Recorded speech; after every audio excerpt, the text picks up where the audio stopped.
আপনারা ভোট কেন্দ্রে গিয়ে আমাদেরকে ভোট দিতে হবে এবং যদি যারা দিবেন না তারা ভোট কেন্দ্রে যেতে পারবেন না। তাদের একটাই কৌশল ভোটারদের ভয়ভীতি প্রদর্শন করা, হুমকি ধামকি দেওয়া।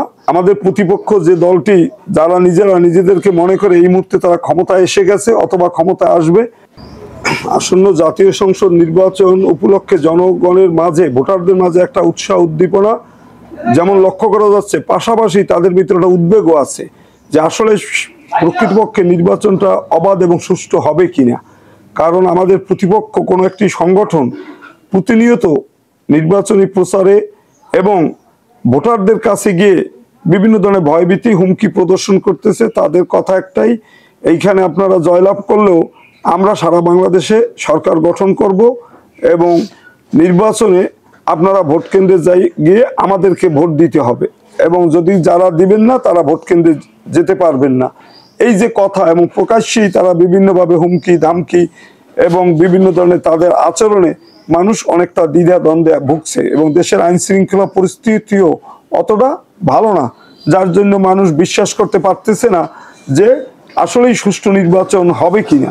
যে দাবি নিয়ে আমরা আন্দোলন করেছি, একটা পর্যায়ে সরকারের পতন হয়েছে, কিন্তু আসলে আমাদের প্রতিদ্বন্দ্বী কোনো একটি দল, নাম না বললেও আপনারা বুঝেন, জনগণও বুঝে, তাদের উদ্দেশ্যে অন্তত এই আসনে তাদের ভোটের অবস্থা ভালো না, জনগণের সমর্থন তাদের প্রতি নাই। কারণ এই জুলাই অভ্যুত্থানের পর তাদের যে কর্মকাণ্ড, চাঁদাবাজি, দখলবাজি, সন্ত্রাসী এবং বিভিন্ন ধরনের অপকর্মের কারণে তারা জনগণ থেকে এতটা বিচ্ছিন্ন যে তারা নিজেরাও দাবি করতে পারে না যে জনগণ আমাদের ভোট দিবে।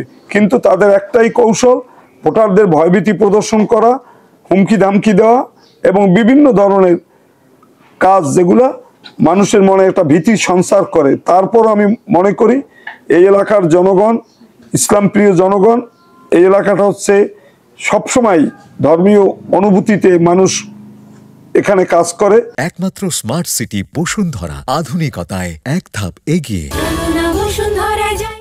এবং পীর আউলিয়াদের এখানে যথেষ্ট প্রভাব আছে এবং ইসলামী আন্দোলন বাংলাদেশ এই এলাকায় পটুয়াখালী 4 নির্বাচনী আসনে অত্যন্ত সংগঠিত এবং শক্তিশালী একটি রাজনৈতিক দল।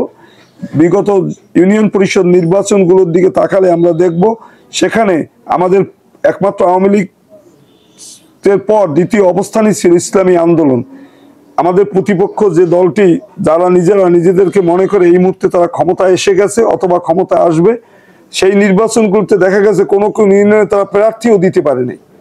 কিন্তু আমরা দলীয়ভাবে হাত পাকার মনোনয়ন দিয়ে, হাত পাকা মার্কা দিয়ে প্রত্যেকটা ইউনিয়নে আমাদের প্রার্থী ছিল এবং আমাদের প্রার্থীরা একটা আশাবাঞ্জক ভোট পেয়েছে এবং এই কলাপাড়া উপজেলায় 12টি ইউনিয়নের ভিতর 3টি ইউনিয়নে আমরা জয়লাভ করেছি এবং বাকি প্রায় সব ইউনিয়নই আমরা ছিলাম নিকটতম প্রতিদ্বন্দ্বী এবং এখানে 100-200 থেকে 500 ভোটের ব্যবধানে আমাদের বেশ কয়েকজন প্রার্থী হেরেছে অথবা তাদেরকে কৌশল করে হারিয়ে দেওয়া হয়েছে।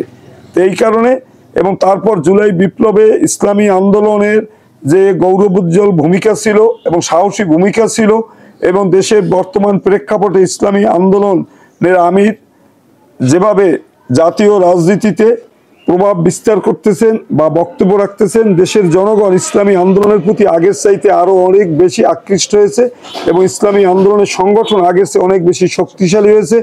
যার কারণে আমরা আল্লাহর রহমতে জনগণের যে সারা আমরা পাইতেছি তাতে আমরা নিশ্চিত যে এখানে আমাদের বিজয় অনেকটা সুনিশ্চিত।